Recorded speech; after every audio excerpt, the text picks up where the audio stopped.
আওয়ামী লীগ নির্বাচনে আসবে কি আসবে না এটা নিয়ে কিন্তু দুই রকমের মত আপনি দেখবেন দেশে প্রচলিত আছে।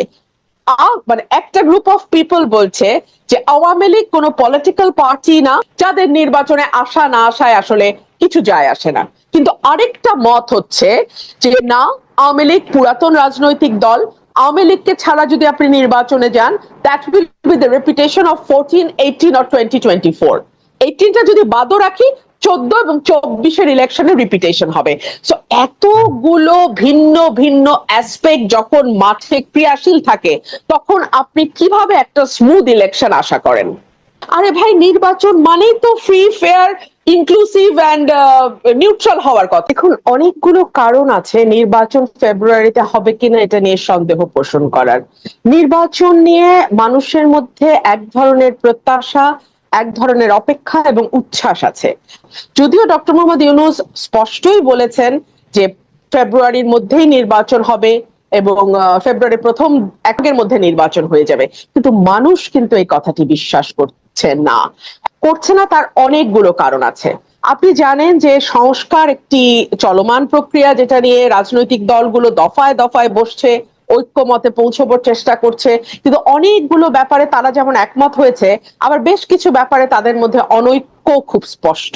এবং কোন কোন পলিটিক্যাল পার্টি যদি সেই অনৈক্যকে পুঁজি করে নির্বাচনটিকে পিছিয়ে দেওয়ার চেষ্টা করে, তাহলে সেখানে খুব একটা অবাক হবার কিছু থাকবে না।